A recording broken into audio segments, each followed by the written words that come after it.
I'm here today to talk about talking. I've always been a big believer in the power of words.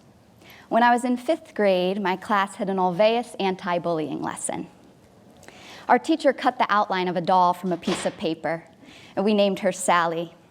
And then we went around in a circle and we insulted Sally, told her that her clothes were ugly and that she was annoying. And with every insult, our teacher took one of Sally's limbs and crumpled it up, until Sally was nothing but a crumpled paper ball.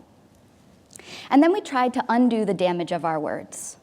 We apologized. We told Sally that she was beautiful, that she was smart, that we were glad she was our friend. And with each compliment, our teacher started to uncrumple Sally and smooth out her limbs. Round and round the circle we went, but no matter how many nice things we said to Sally, we could never undo the damage of our words. She was always that crumpled piece of paper. Our words left creases. And this lesson has stuck with me ever since. Language is so common all around us, constantly, that it's really easy for people to forget the power that we have right at the tips of our tongues. Each utterance, provided someone's around to hear it, literally changes the world. There's the world that exists before you say the thing, like before you tell your friend that you think you saw her girlfriend talking to someone else at a party. And then there's a world that exists after. And this one's marked by a paranoia that didn't exist prior. And there's an element of this that's like mind control. So if I say, think about toenail fungus, you can't not think about it now that I've said it. That ability is remarkable. And words can do even bigger things for the world, like when they're spoken by someone who has a platform.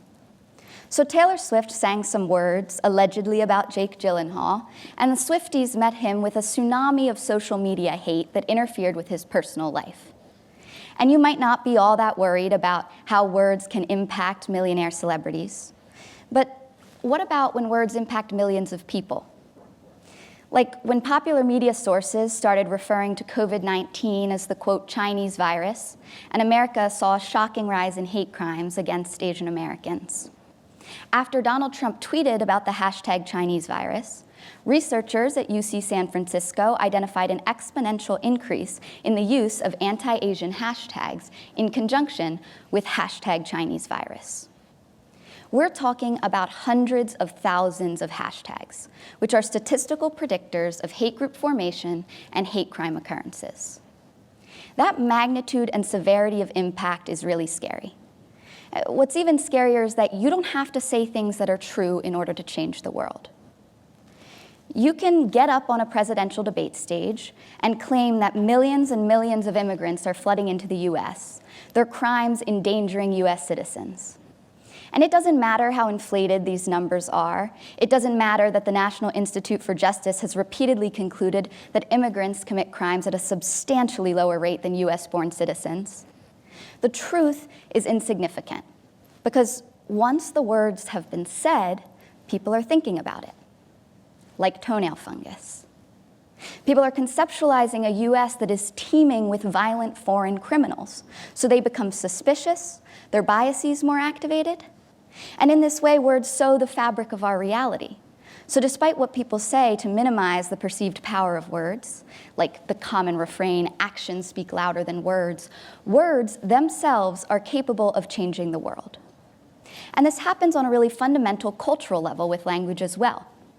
Language can be a constraint, used to set limits, to reinforce patterns, to guide how we navigate society. Languages such as Spanish, for example, make use of non-agentic expressions more frequently than we do in English. So in English, I'm likely to use the phrase Bob broke the vase to describe both a situation in which Bob broke the vase on purpose and a situation where it was an accident. Spanish speakers, on the other hand, make use of something nicknamed the no-fault say. It's a reflexive which, in these circumstances, would literally state that the vase broke itself. And this is great news for Bob because he's worried about getting in trouble. And the Spanish language default to avoid highlighting an agent for accidental actions overlaps with research results from Stanford and Illinois University showing that Spanish speakers assign less relative blame and are less punitive in these circumstances.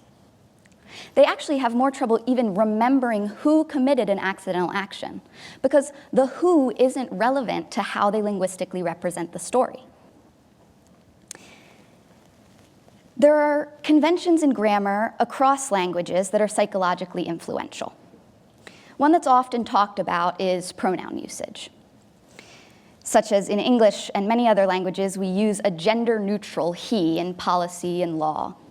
Through an unconscious process, this practice has an exclusionary effect.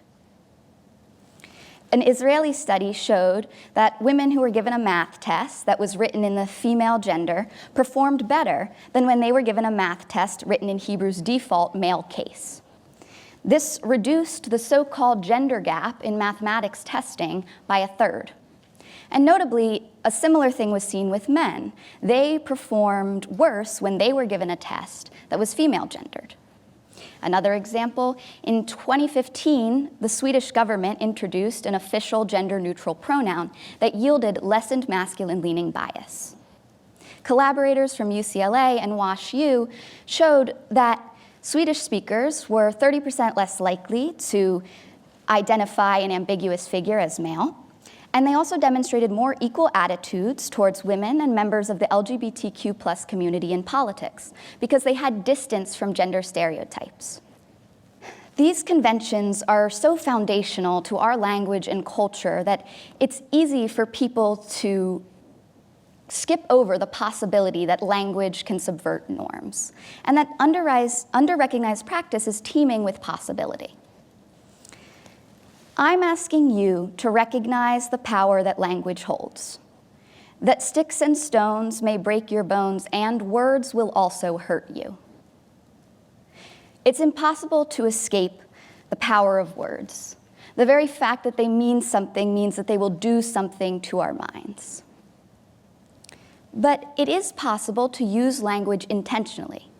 Use it to break down barriers, to conceptualize time and space in ways you've never considered, to improve test scores and change voting patterns without making a substantive change to the education system or to policy.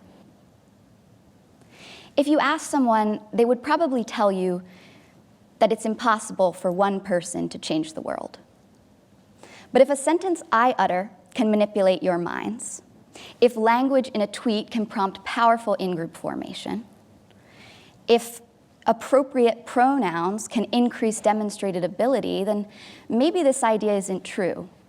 Maybe the ripples created by our individual language use can disrupt the surface of society and culture that we accept as natural.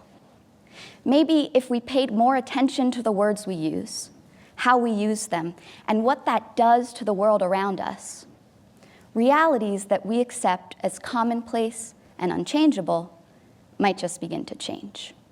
Thank you.